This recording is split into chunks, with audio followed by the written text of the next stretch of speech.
Hello and welcome to another video review. This is DreamWeb for Amiga and DOS. This is a point-and-click adventure game by Creative Reality and published by Empire Interactive Entertainment, first for Amiga in 1992. Then, of course, there was a DOS version and CD release in 1994. And this featured some things like extra audio tracks and voice acting and that sort of thing. So, it was pretty controversial at the time because back in those days, something like this, a point-and-click adventure game showing as graphic violence as this thing shows, was pretty unheard of. I mean, it happened very, very rarely. And so, when you had such graphic gore in this game being shown, it was just something that we really weren't used to at the time, and that generated some controversy. But it also received some controversy for the very, very brief full frontal nudity that it has in it. And before you get all excited about it, there's nothing really to see there. So don't even think about just making a joke about it, because it was something that you just kind of briefly see, and even though it is very brief, and they censored it in the North American release, it was just kind of one of those things where it's like, it's just there for shock value. And in fact, the violence there is pretty much for shock value as well, so the question becomes, does this thing transcend beyond its shock value and become a legitimately great adventure game? Or was it just kind of there and, ooh, there's controversy, and that's really the only noteworthy thing about it? Well, before we really answer that question, let's first talk about the presentation, which is kind of interesting, because this game takes place in a top-down perspective, and it's all pixel art, obviously. So everything is very pixelated, and that makes it kind of hard to see what certain things are when you're actually trying to click around and seeing, okay, what is this? Is this a mug, or is it just like I don't know what that is. So you have to hover over a lot of the objects to really tell what they are, and some of them are actually rather small, so you can't really see what it is you're supposed to click on.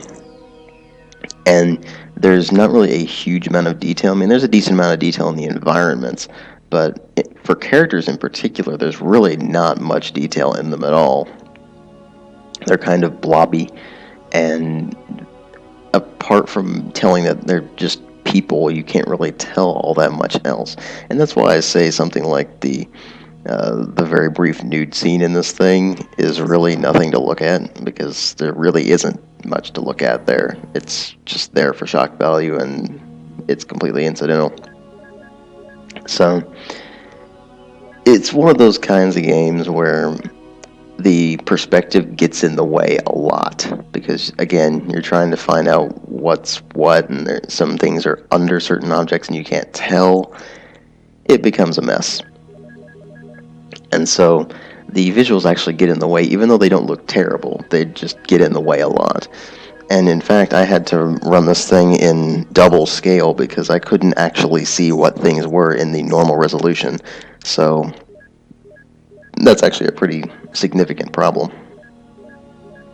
And then there's the sound design, which is a bit of a mess. The sound effects themselves suffice, and that's about it.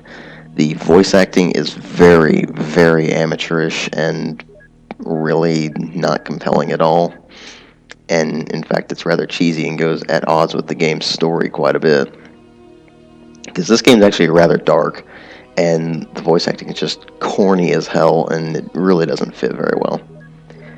Now, obviously, they were on a pretty much shoestring budget for voice acting, I'm sure, but still, it just becomes a problem when you compare it to the actual plotline and everything.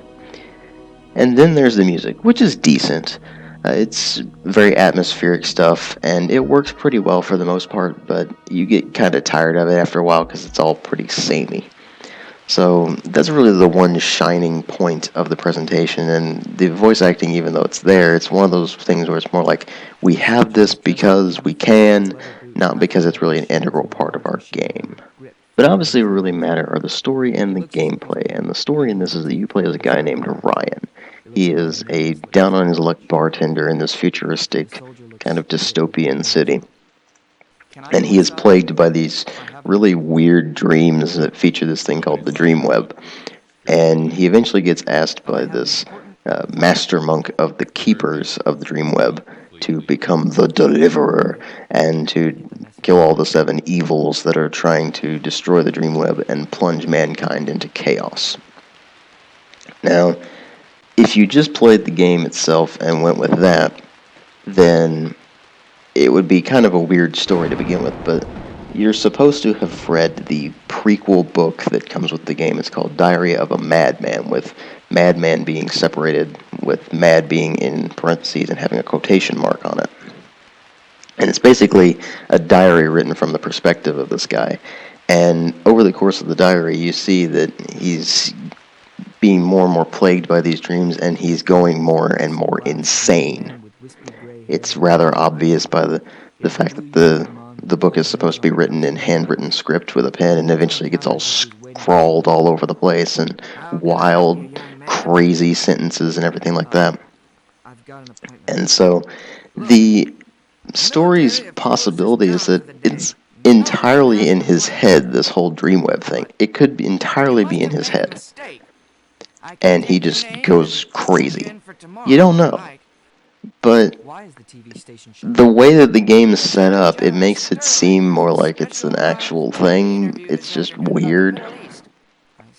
And the general plot of the game involves him basically going from zero to anti-hero, so to speak, where he's just going around effectively on a killing spree, and it's just a weird plot line in general, and by the end of the game it pretty much falls flat on its face. It's really not that compelling, and they don't really explain enough of the concept to really get you interested in it. So that is one of the biggest problems I had with this thing. By the end I was just kind of like, meh, whatever. And then, of course, there's the gameplay. Now, the gameplay is actually the biggest problem I had with this thing. Not because it's hard, not because it's got really challenging puzzles or anything like that. In fact, as far as adventure games go, the puzzles really aren't that hard. It's just a matter of having the right item in the right circumstance.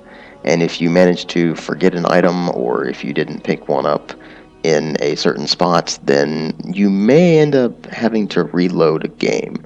So that can be an issue. And the other weird thing is that they've put an arbitrary limit on the amount of items you can carry. And you can pick up and carry a lot of things. A lot of them aren't even necessary. So you just sit there looking at a lot of these things. Like, you can pick up magazines, or you can pick up any number of food items, pretty much none of which you will need. And so if you don't know what you need at any given point, then you can fill up your inventory incredibly quickly, because you really don't have that many inventory slots. Now, obviously, if you know what you need for a given circumstance, then of course you can just pick that up and carry it with you and use these items as you need them. But for someone who doesn't have a strategy guide or hasn't played through the game before, you're not going to know what you need, and it's going to be confusing. You're going to sit there and probably miss an item here or there that you may think is insignificant when it's really not. And even worse is when they have a lot of very similar items scattered throughout an area. Like, there's this one situation very early in the game where you have to pick up this network cartridge, which is something that you insert into the computer, and you can access files off of it. Well, when you go into Ryan's room to find this object, there's about 5 or 6 of them scattered all over the place. And it's one of them. It's the only one that's labeled. And so you have to pick up each and every one, look at it, and then if it's not the one you want, you can drop it. And that's a pretty annoying issue. And the inventory itself is another issue. It's just awkward to navigate.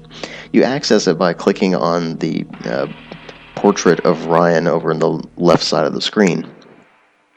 And then you have to find things that are within objects that you're carrying. For instance, if you've got the wallet, then you actually have to open that up, take the cash card out of it, put it in your normal inventory, and then you can use it. You can't just open up the wallet and go straight to it. It's stuff like that that renders the inventory cumbersome and just annoying to use. And since most of the puzzles in this game, in fact, pretty much all of them, involve you just using items from your inventory, if you don't have the thing you need in the spot you need it, then it can be a pretty big problem.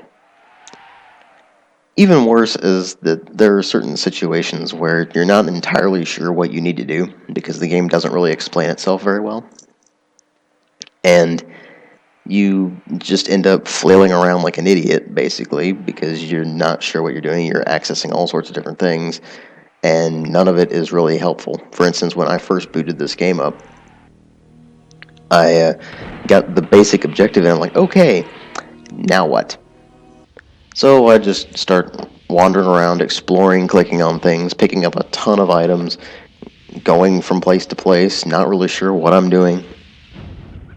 And it was only when I really looked up hints that I actually kind of understood how the game thinks, and it doesn't really explain itself very well through its gameplay or through the manual or anything like that. So it's something that you just have to be pushed in the right direction at the start. Otherwise, you're just not going to get it, and you're going to sit there and be like, well, what the hell do I do? And while that isn't the game's biggest problem, it can be pretty hard to overcome that. So once you get past that whole thing, once you get past the awkwardness of the inventory, the game's not that hard. Most of the puzzles are pretty obvious and self-explanatory. There's nothing in here that's really going to stump you. And it's really just a matter of having the right item at the right spot and exploring the area that you're in and making sure that you find what you need to find. And so the gameplay ends up not being all that compelling either. It's one of those games where it's remembered more for its controversy than its actual content. And the controversy is pretty much past. I mean, nobody remembers DreamWeb, unless you're talking about just obscure early 90s games. And so it's one of those things that's kind of interesting just to play for a historical perspective, just to see, hey, this is just kind of an interesting game. It's not really something that's a legitimately good game. It's just interesting. And the concept itself could be really well done. They just hadn't executed it properly. And the game is freeware, so I will have a link in the video description box to where you can pick it up. But I can't really recommend it for a quality standpoint, so to speak.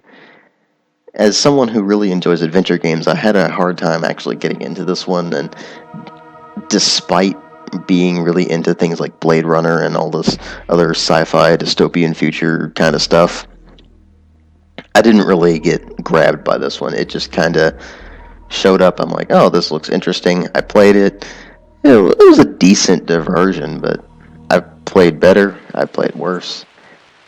It's just kind of unremarkable as a game, other than, hey, this was kind of gory and for the time, and that was kind of it. So, if you're interested in it, if you're a fan of adventure games, you might want to take a look into it just for historical sake, but I really can't recommend it otherwise. Thanks for watching.